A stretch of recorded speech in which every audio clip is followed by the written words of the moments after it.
Welcome to special analysis. నేను రమ మండవ. ఈ రోజు అనాలిసిస్ లో భాగంగా మనం తీసుకోబోతున్న టాపిక్ ఏంటంటే, ఈ రోజు అనాలిసిస్ నేను ఒక టైటిల్ పెట్టాను, ఆడా ఉంటా ఈడా ఉంటా, తెలంగాణలో పోటీపై పవన్ కళ్యాణ్ సంచలనం అని చెప్పేసి నేను ఒక టైటిల్ పెట్టున్నాను. ఆ అంశం గురించి మనం మాట్లాడుకునే ప్రయత్నం చేద్దాం. రీసెంట్గా ప్రొఫెసర్ నాగేశ్వర్ ఇష్యూ కేంద్రంగా పవన్ కళ్యాణ్ ఒక్కడు అన్నట్టుగా తెలంగాణలో చాలా మంది పొలిటికల్ పార్టీస్ కానీ వాళ్ళని పూర్తి స్థాయిలో వాళ్ళు కొంతమందిని వెనకుండి నడిపిస్తూ ఆ పొలిటికల్ పార్టీస్ పవన్ కళ్యాణ్ని తెలంగాణకు ఒక బూచిగా చూపించే ప్రయత్నం చేస్తూ ఉన్నారు. అసలు దానికి ఫస్ట్ ఇలాంటి ఈ న్యూసెన్స్ మొత్తానికి తెరదీసిందే ప్రొఫెసర్ నాగేశ్వర్. ఆయన మేధావి పేరుతో అడ్డగోలుగా ప్రకటన చేసే ప్రయత్నం చేశారు. దాన్ని ప్రోస్ అండ్ కాన్స్ అనేది కూడా అంత మేధావి అయ్యిండు కూడా ఆయన ఊహించలేకపోయారు. బట్ అది ఏపీ పాలిటిక్స్లో చాలా సీరియస్గా చర్చనీయాంశమై ఆబ్వియస్లీ జనసేన కేసులు పెట్టింది. సో జనసేనని అటు పొలిటికల్గా అటు టీడీపీని బీజేపీ బాండింగ్ని జనసేనని పవన్ కళ్యాణ్ అందరినీ హిట్ చేసేలాగా ఉంది. కాబట్టి ఆ అంశం అంత సీరియస్గా అంత వైల్డ్గా రియాక్ట్ కావడం జరిగింది. ఆబ్వియస్లీ జనసేన కేసులు పెట్టింది, కొన్ని చోట్ల ప్రభుత్వం కేసులు పెట్టలేదు, జనసేన కేసులు పెట్టింది. Make the difference. పెడితే దాన్ని కూడా ఒక విక్టిమ్ కార్డ్ లాగా వాడుకునే ప్రయత్నం చేశారు ఆయన.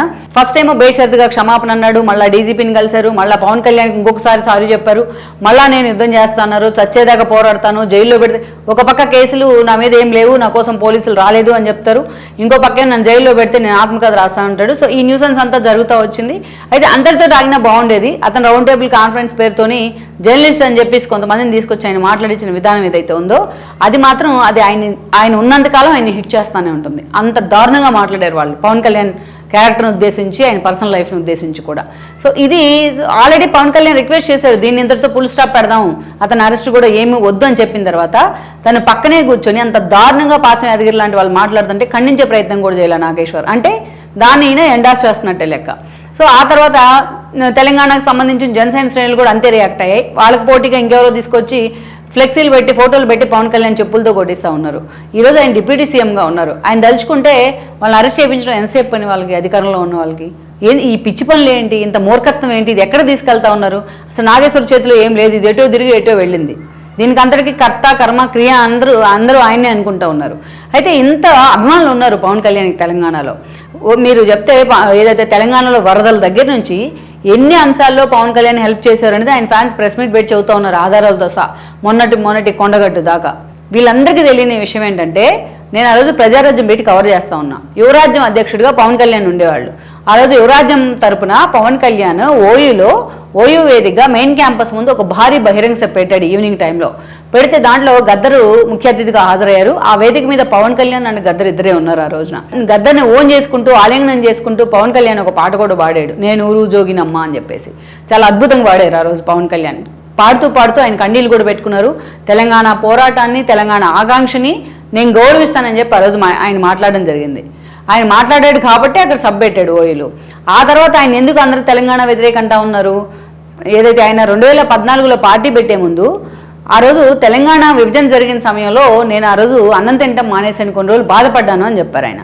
నిజానికి ఆయన చెప్పింది జరిగిన విధానం గురించి, తెలంగాణ రాష్ట్రం ఏర్పడిన దాని గురించి కాదు ఆయన చెప్పింది. ఆ రోజు విభజన జరిగిన విధానాన్ని నేను వ్యతిరేకిస్తున్నాను అని చెప్పారు పవన్ కళ్యాణ్. దాన్ని కూడా ఈరోజు చిలవలు పలవలుగా రాంగ్ పోర్ట్రైట్ చేస్తూ ఉన్నారు. అంతేకాదు, మరి పవన్ కళ్యాణ్ మీకు అందరికీ గుర్తుందో లేదో 2-3 సార్లు కేసీఆర్ని కలవడం జరిగింది ఆయన ప్రగతి భవన్లో ఉన్నప్పుడు. కలిసి కేసీఆర్ ఏదైతే తెలంగాణ కోసం చేసిన పోరాటం చాలా మందికి స్ఫూర్తి, చాలా మంది ఆంధ్ర నేతలు కూడా ఈ పోరాటాన్ని స్ఫూర్తిగా తీసుకోవాలని చెప్పారు. మరి తెలంగాణను వ్యతిరేకిస్తే ఈ మాట ఎట్లా మాట్లాడారు పవన్ కళ్యాణ్?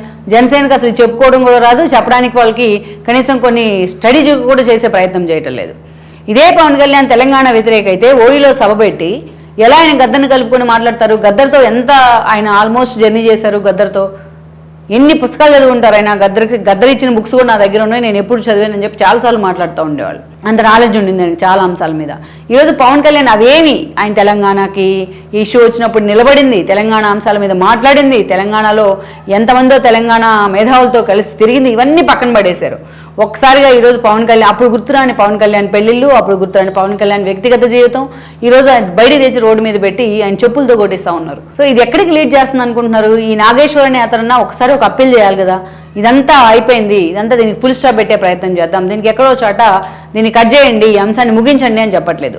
సో ఇది నిజంగా ఈరోజు పవన్ కళ్యాణ్ కూడా ఆలోచనలో పడేసిందేమో అనుకుంటా ఉన్నా నేను. చూసాం మనం ఏదైతే మున్సిపాలిటీ కార్పొరేషన్ ఎలక్షన్ సమయంలో నల్గొండలో కూడా జనసేన జెండా ఎగిరిన పరిస్థితి అయితే ఉంది. అసలు పోటీ చేయమని పవన్ కళ్యాణ్ చెప్పకుండానే సో అలాంటి పరిస్థితుల్లో ఈరోజు పవన్ కళ్యాణ్ చాలా సీరియస్గా తెలంగాణ మీద ఫోకస్ పెట్టారనుకోవాలి.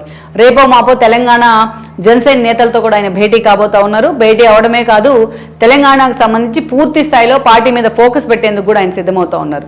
గతంలో మనం చూసాం, ఇదే బీజేపీ పవన్ కళ్యాణ్ పిలిచి వాళ్ళ ఎన్నికల్లో ప్రచారం కూడా చేయించుకున్నారు. ఆ తర్వాత మనం చూసినట్లయితే పవన్ కళ్యాణ్ చాలా సార్లు తన పార్టీ మీద తెలంగాణలో ఫోకస్ పెడతాను, తెలంగాణలో చాలా మంది నాకు హార్డ్ కోర్ ఫ్యాన్స్ ఉన్నారు, కల్ట్ ఫ్యాన్షిప్ ఉంది, సో అలా ఫోకస్ పెడతానని చెప్పారు. కానీ ఆయన ఈ రోజు పూర్తి స్థాయిలో ఏపీ డిప్యూటీ సీఎంగా ఏపీకే పరిమితమైన పరిస్థితి. అందుకే ఈ పరిణామాల తర్వాత పవన్ కళ్యాణ్ తెలంగాణలో పూర్తి స్థాయిలో అడుగు పెట్టాలనుకుంటా ఉన్నారు. అందుకనే తన పార్టీని తెలంగాణలో కూడా ఎస్టాబ్లిష్ చేసుకోవాలి. ఆల్రెడీ ఉన్న అభిమాన సంఘాలను, ఆల్రెడీ పార్టీ క్యాడర్ను పూర్తిగా వాళ్ళకి కార్యక్రమాలు కూడా ఇచ్చే ప్రయత్నం చేయాలి, కమిటీలు కూడా ఏర్పాటు చేయాలని పవన్ కళ్యాణ్ అనుకుంటా ఉన్నారు. అందుకే జూన్ 2వ తేదీన తన పార్టీకి సంబంధించి తెలంగాణ నేతలతోనే ఆయన సుదీర్ఘంగా భేటీ కాబోతున్నారు. వాళ్ళకు కార్యాచరణ కూడా ఇవ్వబోతా ఉన్నారు. ఇక రేపు రాబోతున్న జిహెచ్ఎంసీ ఎలక్షన్స్లో తెలంగాణ నుంచి పోటీ చేసేందుకు కూడా పవన్ కళ్యాణ్ అయితే సిద్ధమవుతున్న పరిస్థితి ఉంది. సో మొత్తానికైతే మాత్రం నేను ఇందాక టైటిల్లో పెట్టినట్టు ఆ సినిమా ఏదైతే గోన గన్నారెడ్డి క్యారెక్టర్లో అల్లు అర్జున్ ఉంటాడు రుద్రమదేవి సినిమాలో, ఆయన చెప్తా ఉంటాడు అనమాట, ఏం క్వశ్చన్ అడిగితే ఆడా ఉంటా ఏడా ఉంటా అని చెప్తుంటే చాలా పాపులర్ అయింది ఆ డైలాగు. సో అలాగే పవన్ కళ్యాణ్ కూడా ఏపీలో డిప్యూటీ సీఎంగా ఉంటూ తన పార్టీని పూర్తి స్థాయిలో ప్రక్షాళన చేసుకుంటూనే తెలంగాణలో పార్టీని ఎస్టాబ్లిష్ చేయడం మీద కూడా ఆయన ఫోకస్ పెట్టబోతా ఉన్నారు. రేపు జిహెచ్ఎంసీ ఎలక్షన్స్లో పూర్తి స్థాయిలో జనసేన తరపున ఆయన క్యాండిడేట్స్ ని కూడా బరిలో ఉంచబోతా ఉన్నారు. మోడీ ఏదైతే ఒక ఫార్ములాని ఇంప్లిమెంట్ చేయాలనుకున్నారో, ఏపీలో ఏదైతే BJP and TDP and Janasena కూటమి ఉందో అదే కూటమి రేపు జనరల్ ఎలక్షన్స్ లో తెలంగాణలో కూడా ఎంట్రీ ఇవ్వాలని మోడీ కోరుకున్నారో, ఆశిస్తా ఉన్నారో.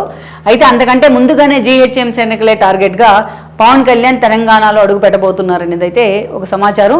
లెట్స్ సీ మరి మొత్తానికైతే పవన్ కళ్యాణ్ చేయబోతున్న ఈ సాహసం ఏదైతే ఉందో నిజంగా సాహసం అనే చెప్పాలి. ఎందుకంటే అంత బిజీగా ఏపీలో ఉంటూనే తెలంగాణ మీద కూడా ఫోకస్ పెట్టే ప్రయత్నం చేయడం. సో ఎంతవరకు వర్కౌట్ అవుతుంది, ఎంతవరకు ఆ పార్టీ తెలంగాణలో అప్లిఫ్ట్ అవుతుంది అన్నది కూడా మనం చూడాల్సి ఉంది.